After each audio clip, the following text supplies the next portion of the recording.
Hey, everybody, this is Ken Tucker with Changescape Web. Welcome to this episode of the Marketing Guides for Small Businesses podcast.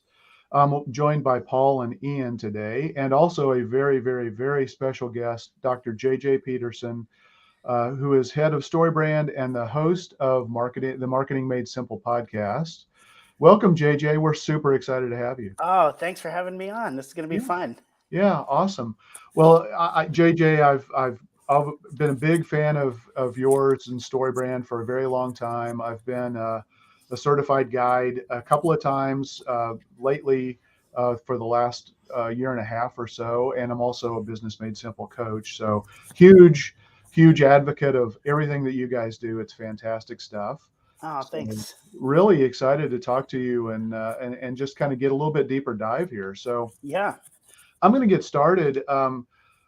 Let's talk about what the StoryBrand framework is and why is it so important. And then also, I'd love to know approximately how many brand scripts you've actually done. You're throwing out the big guns early, making me do math. We really started StoryBrand because we found in our own lives trying to grow our own business. We had a conference company. And also, before I did this, I was an educator. I taught communication and marketing for years at a couple different universities. I currently teach at Vanderbilt. And and I had launched a television show actually, and I was trying to sell it and all these different things. And we really found that for us, marketing became a little frustrating because you get ready to write an email, you get ready to create a website, and you have a great product. And you put stuff out there, and there might be a little bit of like push in the beginning for the people who know you and maybe your family and friends and people who've kind of been following you for a while. And Right. then all of a sudden things either kind of plateau or go down. And you start thinking, we have this great product, the people who use it love it, and yet we can't communicate what we're doing in a way, obviously, that gets more people engaged. Yeah. And so we actually began to sit down, and Donna Miller and I kind of have a background in story, and he really began to look at Donna Miller's the founder of StoryBrand, and he really began to look at how movies worked in particular. And how, here's these great things that go up on the screen, especially at the time pre-pandemic, that were making billions and billions of dollars, and people were going to. And so everybody was engaged. And he was like, why? And what makes these special? And began to studying screenwriting and storytelling, and found that really all stories are formulaic. They're all built basically the exact same way. And he began to see, well, what if we changed our marketing to tell a clear story, one, and two, in that story, to position the customer as the hero and not the business. So many businesses try to make themselves the hero of the story, but we all wake up every day as the hero of our own story. We have problems we need to overcome. We have things we need to accomplish. And when businesses position themselves as a hero in the story, and individuals, the customer is already positioned as the hero in the story, you're now in competing stories. And so how do we create messaging that positions your customer as the hero and the business as the guide? So how do you play Yoda to their Luke Skywalker? And we began to do this with our own marketing, and saw, we were at the time we were doing a conference, and we're getting about 750 people at it, which was fine, but did not fill the room. And we did that about 3 or 4 times in a row where it just kind of stayed at 750. And then all of a sudden we changed our marketing to position the customer as the hero, and we started selling out venues. And then we went to a bigger venue and we'd sell out bigger venue. And so Don said, well, what if I can help other businesses do the same thing? And we thought we would help, maybe a plumber down the street or a friend, locally. And the very first company that called was Ford. Was Pantene. Okay. Pantene asked us to come in and talk on story between Google and Facebook. So it was Google on story, Donna Miller on story, and then Facebook on story, and ended up helping out with the Queen Latifah Diva with the Heart campaign. And then the second customer that called was the White House. Obama's White House called and asked us to help with their My Brother's Keeper campaign. Okay. And then the third customer that called, and this is all in a row, was Ford. And Ford called to ask to help for Don to come help rebrand Lincoln and kind of launch the new Lincoln brand. So you've seen the Matthew McConaughey, staring at a bull commercials. Yeah. And so that kind of came out of that work. And Wow. when those three companies called, we thought, okay, we have something here, and began to build a business that really was, I mean, we still work with very large, high profile clients, but really what we wanted to do, coming from the small business space ourselves, is that we wanted to help small businesses create marketing that was easy to do and works. Yeah. And that's really how it all started and why. And that's what we've been doing. So since then, I mean, we've worked with thousands and thousands of companies. I personally have probably done, I mean, it's got to be over 1,000 brand scripts that I've worked with in, 5-7 years. And so, and we continue to see how, what it really does is the StoryBrand framework teaches people how story works, helps them identify the key talking points in their story, which is really their customer story that they're inviting a customer into, where they get to be the hero. And then we show them how to take those talking points to create clear messaging with emails, lead generators, websites, anything. Anytime you're talking about your product at all, you can use these talking points to make sure that you create a clear story that ultimately positions the customer as the hero and grows your own business. Yeah. Yeah. I bet I've personally seen you do either a brand script or a review of a brand script easily, dozens of times. Yeah. And it's always an amazing process. It's It such a really powerful is. tool, it really is. Because I do think, I before I got into this, I said I was an educator, and I also worked for an international nonprofit that was doing community development. I worked with 2 international, very large nonprofits. And here I was out of college. I had a communication degree. I studied PR and marketing. And I'm here. The organization I'm working with has these amazing projects that are literally changing people's lives around the world. Yeah. And I'm going, how do I create an email that asks for more money? And how do I create a website that tells the story in a way that actually is compelling? And so I was in that position of just always being frustrated of like, okay, do I know this email is going to work? Can I create this email well? What do I write? And when I discovered the framework, it really, it changed everything for me, because I was no longer, throwing spaghetti at a wall. I was like confident in what I was creating. Yeah. Yeah, definitely.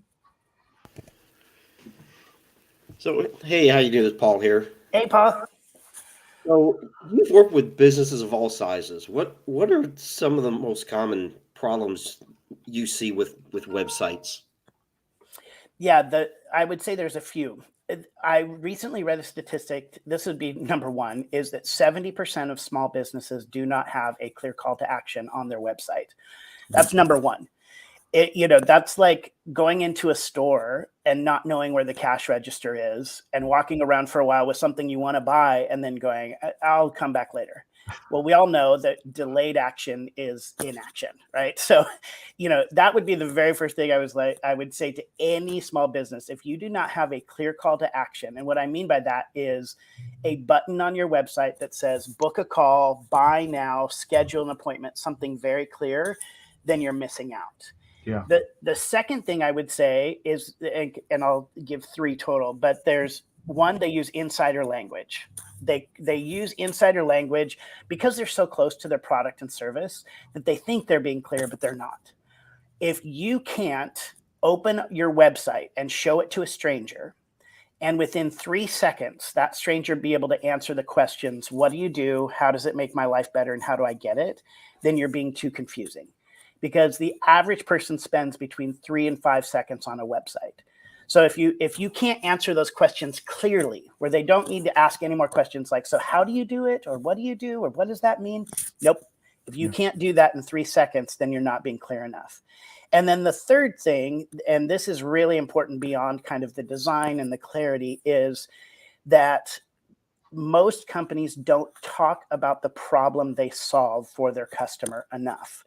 because in story framework, in a good story, the story gets interesting and hooks the audience when the when the main character, when the hero experiences a problem, right? So if I'm watching a story where a movie where the lead character is just sitting on a couch all day and everything's fine, and goes out and enjoys the sunshine, it might be pretty, but it's not going to be interesting, and people are not going to be hooked into that story. Well, the only reason why customers are paying attention to your brand or your product is because it solves a problem for them. That's why they're trying to buy. If they can solve the problem themselves, they don't need you.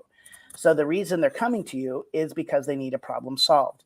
So when you can articulate that problem and talk about the frustrations that problem causes and the negative consequences that happen if that problem is not solved.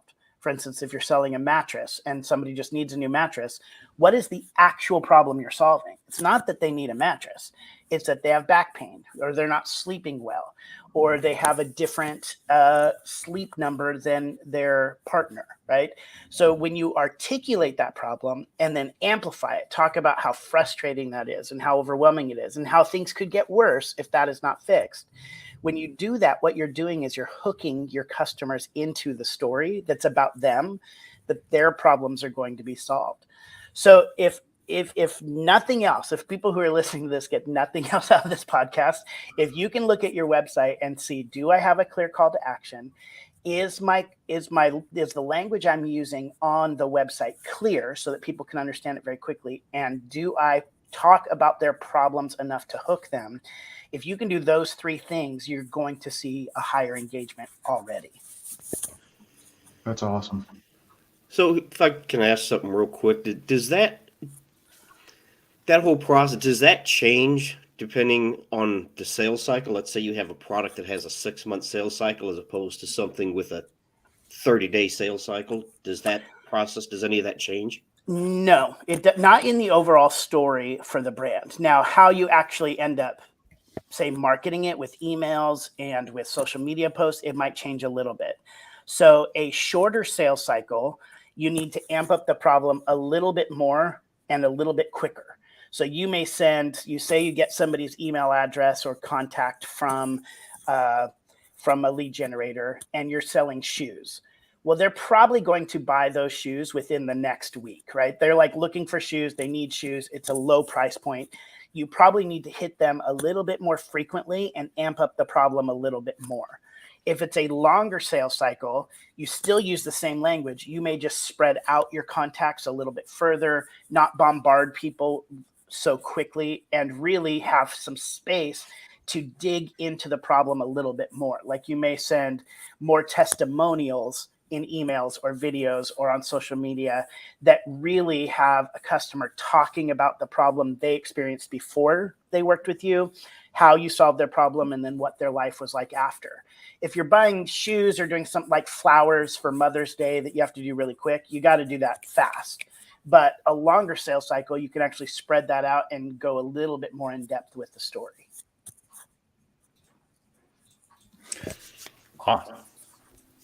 Awesome. JJ, Ian here. Can all businesses benefit from having a website with a clear message? I think the answer is pretty clear. Yeah. But to add on a second component to this question, are there businesses that you've come across in industries, B2B, B2C, whatever it is, where the StoryBrand framework doesn't work so well or works especially well? And this is, I probably shouldn't say this on a live chat but I'll say it anyway. The only business that I have found where I personally will not take money to consult with them is an artist. That is it. And only because it's actually a lot more nuanced. It still works, but if you're a band, you're not really talking about you solve this problem. What you're really doing is creating like a tribal mentality and a brand kind of feel more than you are like, hey, do you need something to do Friday night? Are you bored? Well, we have a concert for you. Like a music artist or somebody selling a painting. You don't solve a physical, tangible problem. So it still works. It's just more nuanced and a little bit more difficult.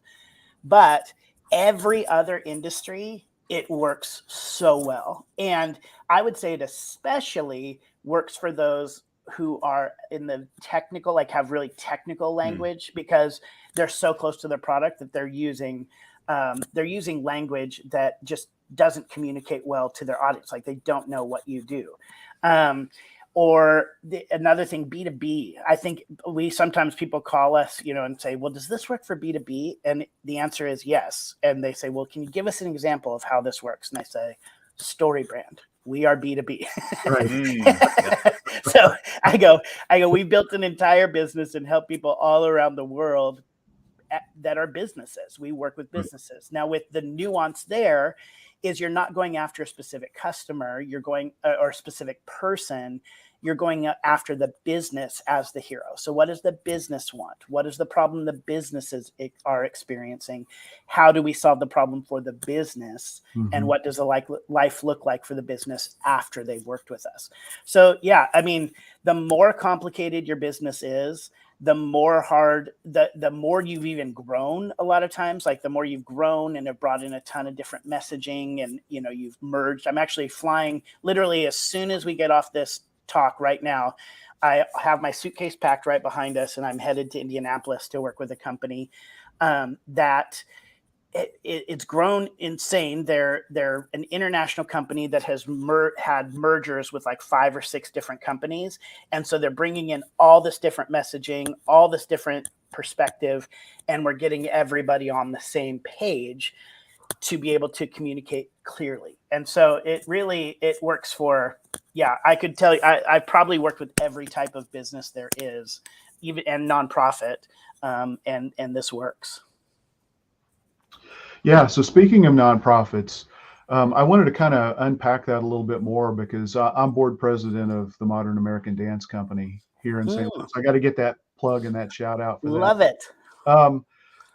But I love the fact that it works really well with nonprofits, but it's different, right? Because you're talking about solving a problem for the constituents that are served by the organization, not somebody who, it's just different. But you have to reach out also to the donors and to the sponsors and supporters and community.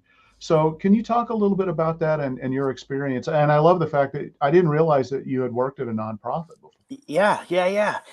Yeah, when it comes, nonprofits struggle with this a lot as well, because you're going, well, in reality, our customer, quote unquote, is the donor, right? So we need to create messaging that targets the donor, that gets them to engage and gets them to donate ultimately or volunteer. So you go, the easy answer then is the donor is the hero of the story. So you create a message that identifies what problem do you actually solve for a donor. So that's one way to do it. But the way that I really like to do it is just a little bit nuanced, is you tell the story with the people who you're serving as the hero of the story. So let's, for instance, take water wells in Africa. Like say you're a nonprofit who builds water wells in Africa. The hero of the story is the single mom who needs to get clean water for her kids. So you identify the different talking points that tell her story. So what is it that she wants? What are the problems that are getting in the way for her? How do we position ourselves as a guide, the people that can help her win the day? What is our plan for her? Now, where the difference comes in here is that then the call to action does not go to the people you're serving. The call to action goes to the donor.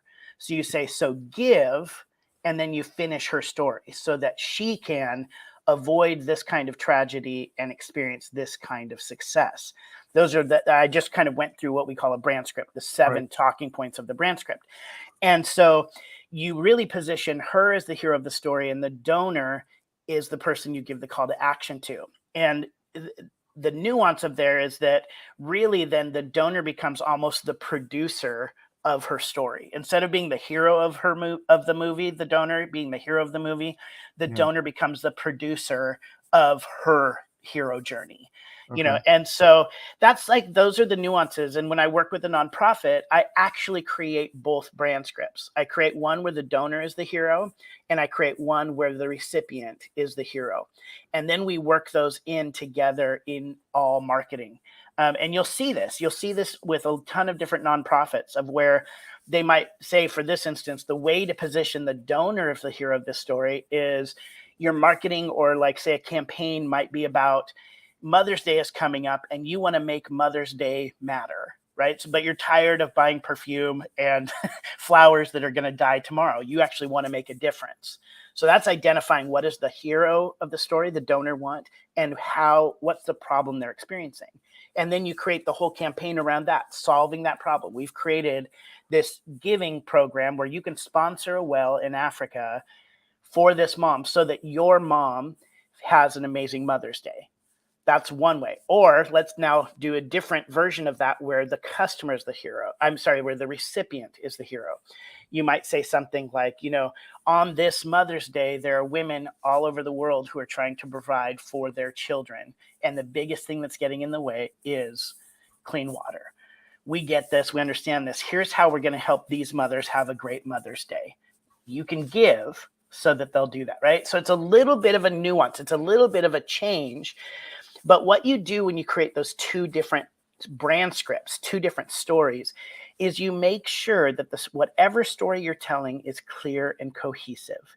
It sticks together, because if you jump between the two stories, what ends up happening is our brain subconsciously can't actually follow that story. We don't, and then that results in less engagement. And it's tiny. It's not a huge thing of where, like, when we're looking at it, we would really go, oh, that message is completely off. But it is, because people are looking for clear, compelling, cohesive stories that they don't have to think a lot about in order to engage. Yeah. Awesome. So It is definitely very nuanced, for sure. Yeah, it is. I would say it is and isn't, in the sense of that it's nuanced when you understand. The biggest thing you understand, and that's the thing the nonprofits struggle with, is how do we speak to the people we're serving and to the donor? Right. The reality is you speak to both, but you do it through two different types of story. That's right. Yeah. Interesting. So, if you're a small business and you're doing any kind of research, looking at your marketing plan, you're going to come across this thing called a sales funnel. So why does every business or organization, why do they need one, and what is it exactly? So a sales funnel really works to onboard your customers at the speed of relationship. And what I mean by that is that everybody, like anybody we come into contact with, we're ultimately, if it's going to go further, if the connection is going to go further, we need to try to build a relationship. So if I'm going out to try to, say, date somebody, and I meet them at a bar, the first thing I'm not going to do is walk up to them and go, "Oh my gosh, will you marry me?" Right? Like, now we've all heard stories where 1 in a million that works, right? But what happens with businesses is that's the model a lot of us are following. Is we meet a customer, we get their number, their email address, we've met them for the first time, and we immediately go into, "Will you marry me? Will you marry me?" And it's essentially like, buy now, buy now, buy now. Right. When in reality, the way relationships work is that they build up slowly. There's really 3 phases to relationships. There's curiosity, enlightenment, and engagement. So or commitment. I'm sorry, curiosity, enlightenment, commitment. And so the way that it works is when you meet somebody at a party, you're like, "Oh my gosh, they're cute, or they're funny, or I heard them tell a story, and I want to get to know them a little bit more." So you start out and you're just like, "Oh my gosh, where are you from? What's up? Oh, you like chocolate? I love chocolate. Wow, this is crazy." You start out with that very basic, just like building curiosity about each other. Then you might go on a few dates, right? And you learn more about each other. And then ultimately, if that relationship continues to move forward, then you move into a commitment phase, whether you become official or you get married, right? That eventually is where you go. Well, it's the same thing with marketing, is that you have to develop in your potential customers some curiosity about your product or service. You have to kind of spark something in them that says, "Oh, tell me more." Then you want to enlighten them. You want to engage them a little bit more through your website and through emails of teaching them about what you do and what you offer and how you can solve their problems. And then ultimately, you don't just want to stay there. You want to actually ask for a commitment. And you want to, and if you don't ask for a commitment, then you're actually saying that I don't actually want to be in a relationship with you, or I don't feel like I have much to offer, right? Like if you're in a dating relationship and you just keep going like, so you want to, I don't know, like coffee sometime, or, you want to learn more, right? it doesn't work. You eventually have to say, let's go on a date, or you have to say, will you marry me? Right. Well, so what a sales funnel does is it actually gives you kind of a template to create marketing collateral that invites people into a story and into a relationship with you at the speed of relationship. So the sales funnel, what we teach really is a sales funnel, and every small business should have this, consists of really 5 things. 1, a one-liner. This is not a tagline, but a one-liner is a quick way to explain what you do and how you solve people's problems. So everybody needs to create a one-liner. Then they need to create a wireframed website, a website that actually communicates everything clearly. Then you need to create lead generators to ask people on dates, get their email address, get their phone number, give them something of value in exchange for an email or phone number. Then you need to follow that up with 2 different types of emails. And we say a sales email campaign. So basically a short 5 to 8 set of emails right after you get somebody's email from a lead generator or their phone number that onboards them to your product. So actually sells the product. And then the last thing is a nurture campaign, ongoing connection with your customers. So like a weekly or monthly email that offers tips, tricks, value to your customer to help them overcome their problems. So that sales funnel does all those things. The one-liner and the beginning of your website, the header of your website, is all about raising some curiosity. What are you about? And all that those 2 things are supposed to do really is say, tell me more. Like that's what you want a customer to, after they hear you talk about your business or look at the header of your website, you want them to go, tell me more. That's it. Not explaining everything, just getting them curious. Then the rest of your website and lead generators are really built on the idea of enlightening your customers, showing them how you work. What are some special things about you? What is the plan you have for them to solve their problem? Then you move into the email phase. Nurture emails continue to connect with your customer and enlighten them, and sales emails ask for the commitment. And that's the natural flow of relationship.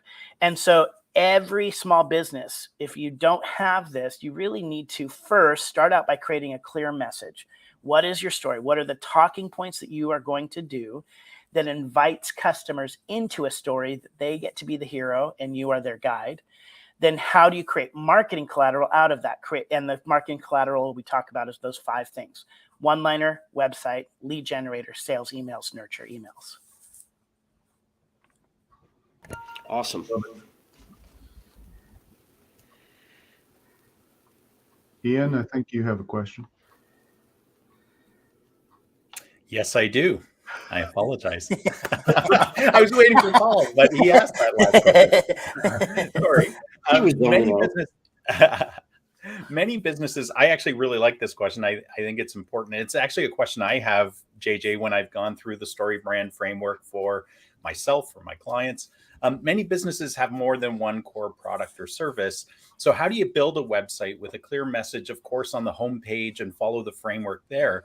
But then how do you translate that into the other products and services and make it cohesive? Or what if the products and services aren't really very cohesive? How do you then blend that together? Yeah. So there's 2 different ways to approach that. My favorite way, I'll give you my favorite way first, is really to put kind of everything. I would just say, like, pretend like you're putting everything in a bucket, and how do you create an umbrella message for all of it? So for StoryBrand in particular, we have online courses that help people clarify their message. We have a live workshop that people can come to where they can get coached through the framework to create a clear message. Then we have private workshops where we work with individual companies. And then ultimately you can hire one of our StoryBrand certified guides, people who will help you create clear messaging and marketing. If you don't have a marketing team, you need to hire an outside agency. We've certified marketers who can help you with that. And then lastly, you can become a guide, right? We certify you. So there's really like 6 primary products that we're working with, and they're each targeting different people, right? With different problems. Now, ours still fit under an umbrella message pretty well. Ours is create clear messaging that grows your business, right? So that's the umbrella brand script for all things with StoryBrand. Whether you become a certified guide, do a private workshop, or do an online workshop, you're creating clear message that is going to attract more customers and grow your business. So the easiest thing is on your primary web page, then you need to have that umbrella message for everything. It's a little bit more vague. It's not quite as specific as going into all of the details of every single product and everything you do, but you keep that kind of big umbrella message. Then on that page, you have ways for people to self-select the product that they're really most interested in. Then when you go to that product, now you're being much more specific with your brand script. What is specifically the problem this product solves? And for us, where you need to identify really is, how does the 6 different products that we offer solve the problem differently? That's how you differentiate in your products and your divisions, right? Is how do these products solve that overall message problem just a little bit differently? And you want to be clear about that so people can self-select and go to those pages. So that's really the easiest way, is to really start that way with the umbrella and then boil down from there. The other thing is to almost start the exact opposite, is create a story, a brand script for each of the individual products and each individual division of your business. And then what you're going to see is the commonality between those two. We always think, oh, everything's so different. It's so crazy. It's all this different stuff. And it's like, well, I bet if you really write it all out, you're going to find some commonality in all of it, that everybody who's coming to you wants this, whether they're buying one product or another, they really ultimately want this. And we solve this global problem for all of these people, right? So you can either start with the umbrella and then kind of go down from there, or you can start with the individual ones and find the umbrella out of that. And so then when you're creating websites, what you're really looking for then is, anytime you solve the problem differently, or your customer has a different problem that they're experiencing, that should probably be another page on your website that people can click into. So don't try to tell every story on your main page. Tell your main story on your main page, and then tell your individual ones on separate landing pages. And that's important for 2 reasons. 1, so you're not confusing and overwhelming people on that main page. And 2, when you put out lead generators or social media or a podcast like this, you can send people to the specific page that will specifically solve their problem.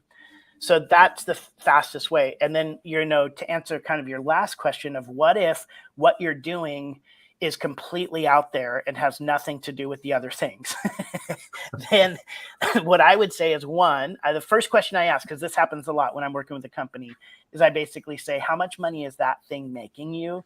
Yeah. And how much focusing in that area what is it costing you in the other spaces?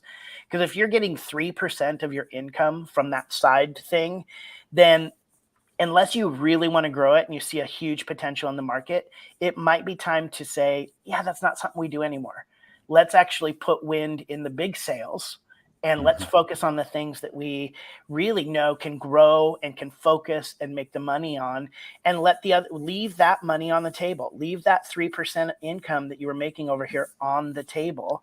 And then that's the very first thing I do. Because I actually worked with a very large company, $200 billion company.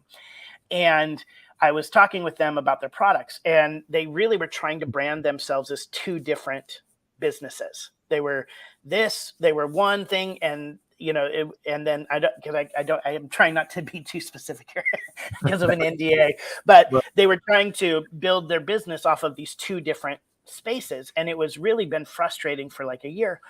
And we spent an entire day really trying to figure out, like, how do we put these two things together? And towards the middle of the afternoon of day one, I said, okay, let's just actually break down the money. How much comes through this other product that you're saying? And they said 10% of our income comes from this other product. So it's a $200 billion company. 10% of their income came from one division. 90% came from the other. It wasn't like there was like 500 stuff. 90% came from one. And so then I said, now, of those people who are of the 10%, what percentage of those people bought the other product first? And they said 95% of the people. Wow. And I said, you are not these two companies. You are one company.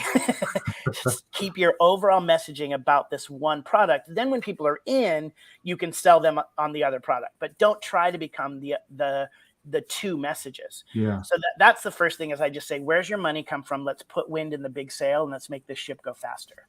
The second thing is that if the thing that you're doing that is really completely off base of your overall message, then maybe have one small section further down on your website with one button that says interested in this, and then send them to another website that then really is only about that product or service.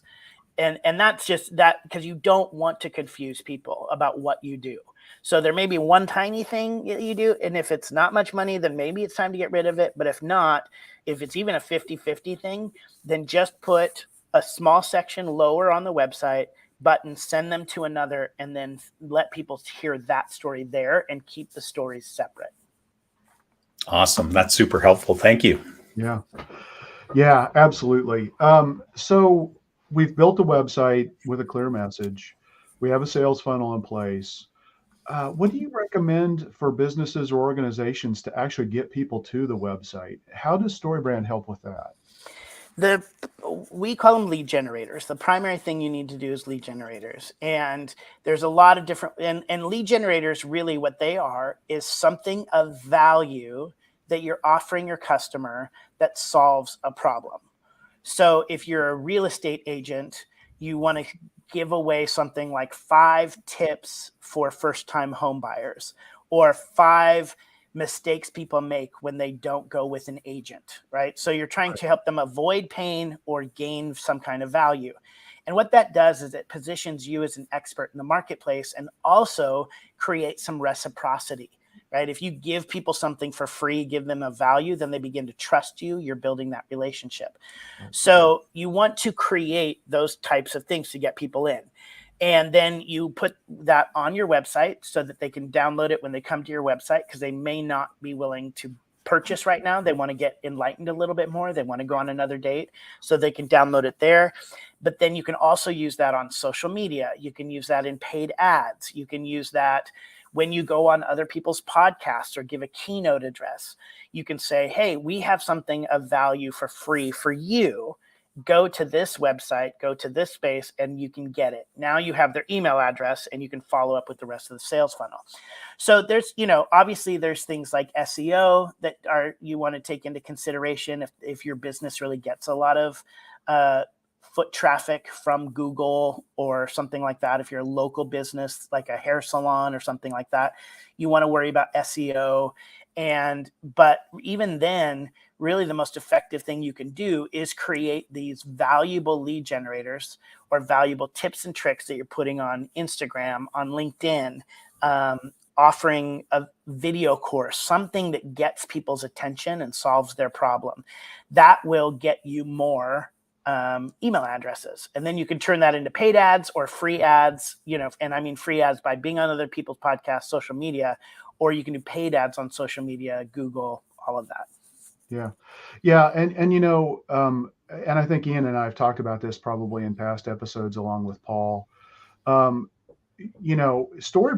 it doesn't explicitly talk about SEO, but when you create content that converts, and it's well-written content, and it's focusing on problems that you solve, those problems are the gold in SEO.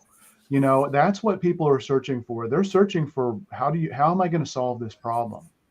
And Yeah. so if you have that alignment, and like you said, you build out and use different brand scripts to create different pages on your website that talks about, okay, I need paid ads to get traffic to my website because I'm not being found organically. Okay. I need social media because nobody knows that I exist and I want to increase my awareness and visibility in the community. Uh, you know, then you've got that alignment. So, I think I've talked to other guides as well, and it's like, I think it's a little bit of a mystery, but if we do a lot of SEO work, so for me, it's crystal clear how StoryBrand has a huge impact on SEO, and SEO is one of the best ways to get traffic to your website. It is. And I love that you said that, because there are some people who go, well, what you're asking me to create is super simple. And so there's not enough words on my website to get people there or something like that. But here's two truths about what you're saying is that when you know the clear story, you're literally writing down what people would Google to find you, right? So I say that a lot of times with people when I say you need to create a clear message, and their website says something like, we help people achieve their dreams. And I go, nobody is Googling that to find you. Like, they're not. You're a business coach who helps people find life balance. Somebody would Google that, and so you go, so that's SEO, right? Like, what are people Googling you? And even if you want to get more specific, in the Dayton, Ohio area, like, Right. let's put that on there. Let's literally be so clear that if somebody Googled us, if they Googled the problem they have, they would find us. So that's the first thing. And so the brand script really helps you focus in on that. And the fact that you guys are using that makes me so happy, because so many SEO companies don't. And I think they're charging people money that is a waste. It's not resulting in more sales for them. And so when you actually use the clear message to create SEO, your engagement goes up. The other thing is if you get people to your website with all these tricks on Google and all these tricks on search engines, and then they get to your website and your website's unclear, they're not going to buy anyway. Exactly. So you just wasted your money to begin with. So the clear message, I always tell people, start with the clear message and then go to SEO. If you start with the clear message, you'll have the right words on your website, so people will find you, as well as when they get there, you're going to tell a clear message that will actually make them buy. Yeah. The other part I love about what you said there, JJ, is that when people engage with the content on your website, they stay longer, and Google pays attention to that, right? So duration of stay is actually a really key factor in SEO. So the more compelling and attractive content you create that does solve the problems that they're looking to solve, they'll stay on your site longer, and it will ultimately help your SEO as well. Yeah. And the thing is that people are now, depending on the research you read, receiving between 3,000 and 5,000 commercial messages a day. So we're overwhelmed with messaging all the time, and our brains are actually designed to tune out a lot of that noise, right? So anything that we cannot understand quickly and clearly and does not directly contribute to our survival and thriving, which is what really telling a clear story is about, is how do you solve these problems and what is your life like after? So if your message is too confusing, or it's not contributing to my survival and thriving, then my brain is designed to tune you out, because I can't pay attention to 5,000 commercial messages a day, plus everything else that's going on in my life, And so I have to go, boom, I don't understand it. It's gone. It doesn't make sense to me. I don't understand how this is going to help me. I'm gone. And people are doing that subconsciously. So when they come to your website and it's a little confusing, or you add a ton of information that does not contribute to their survival and thriving, or makes a story about you, your brand, versus a story about them, then they're just going, okay, I don't have time for this, and they're gone. So people think, let's add more words. And that's where a lot of people make the mistake with SEO. Let's add more words. Let's add more information, because that's going to help people. No, if they come to a website and it's full of words, I'm not reading that. I'm gone.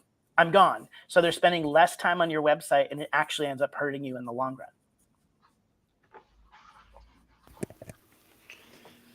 So going through all this, and the whole story brand framework. What's the biggest misconception people have about the story brand framework? What part of it is they don't get or they don't understand?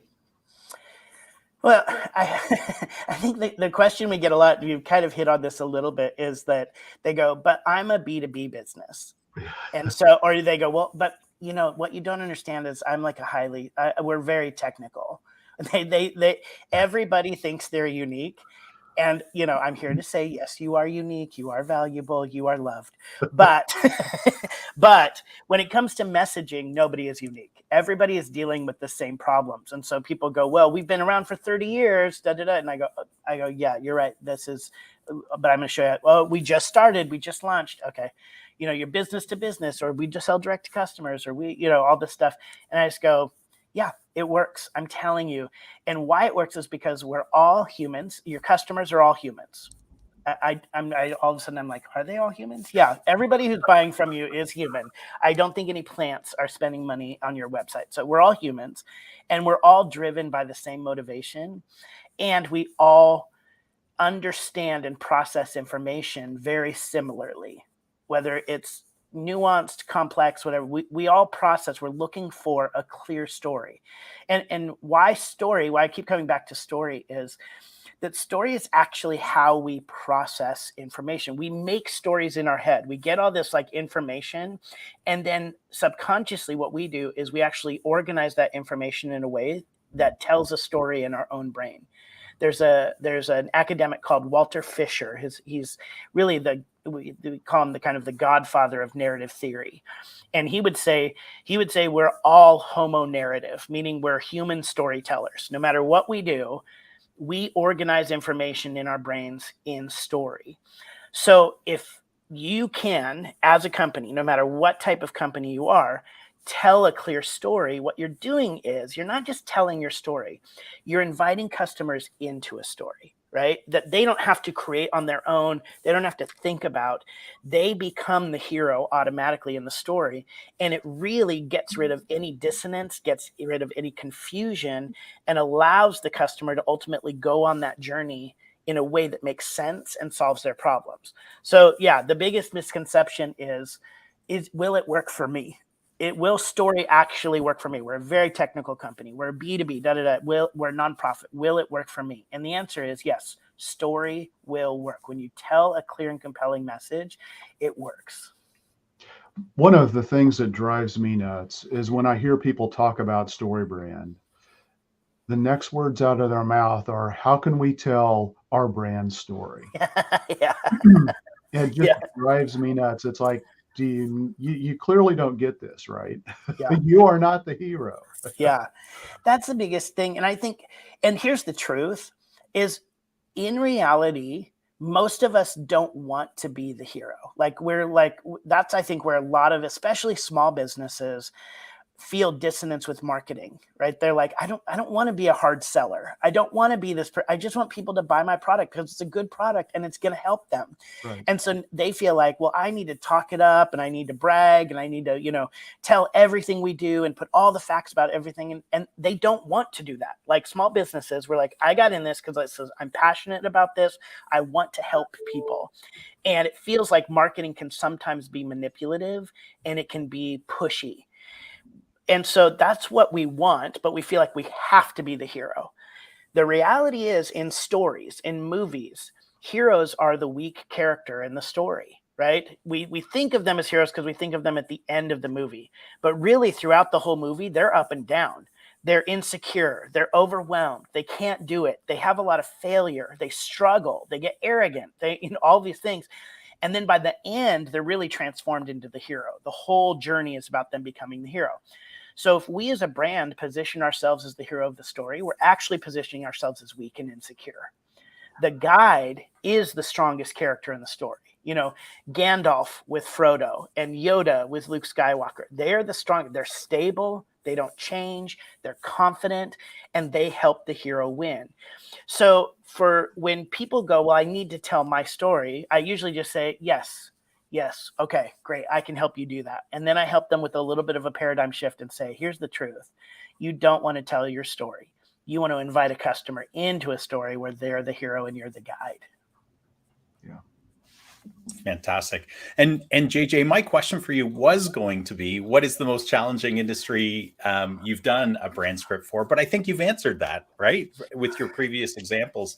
So Yeah. I just wanted to ask you, you know, what I love your energy. You give such good information. What charges you up the most about working with companies? I think when I see the lights come on, when we talk about this stuff, and I'm like working with, say, a private company, private workshop, and all of a sudden they go, oh, this makes so much sense, right? And it's that thing of where, you know, I hear all the time, we've been in business we've been trying to do this for 20 years. We've been trying to tell a clear message. And when I see those lights comes on, I literally get chills. Even still, I've been doing this for quite a long time, and I still get chills when I see people light up and go, oh, we get to be the guide. Oh, and this is how we tell the story. Oh, this is going to make everything so much easier. And that over and over and over again. Because at StoryBrand, we do the same thing. We see ourselves as a guide, not the hero. So our customers are our heroes. And when I see them have success and see the lights come on, oh, that's what keeps me going. Awesome. That's awesome. Well, JJ, thanks so much. I mean, I could talk to you all day, but I know we've got to be respectful of your time. Do you have any other last thoughts you'd like to share? And do you have any call to action that you would like to ask for our viewers or listeners? Yeah. So I think for everybody, I would say the biggest thing is I'll just make the first thing really practical. Look at your website. And I want you to look at it and answer the look and see if your website makes the same mistakes I talked about earlier. Are you missing a good call to action? Have you clearly explained what you offer? Is there clarity, no confusion, no inside language? And do you talk about your customer's problem and how you solve it? Look at your website. And if you don't do those three things, just fix that first. So that's kind of the practical call to action. The second thing I would say is if you're interested in finding out more about StoryBrand and beginning the process of just practicing how to create a clear story, we have an online brand script. A brand script is just the tool that we use to help people create their story. It just has these 7 elements of story in it that help you create clear messaging, clear talking points for all your marketing. And you can actually go and begin the process of creating your own brand script. See how well you can do it at mystorybrand.com. It's just an online tool that you can walk through and begin the process of creating your own your customer's story and create talking points for that. So go to mystorybrand.com, just a free resource that you can use to begin the process of clarifying your message to grow your business. Yeah. Awesome. Well, thanks, JJ. And for everybody who is intrigued by StoryBrand, I highly recommend going through the workshop at least one point in your career. Do it for your business because it's going to make a huge, huge difference. Thanks so much, JJ. Oh, thank you guys. This has been a blast. All right. Thank you. Thank you. Thanks.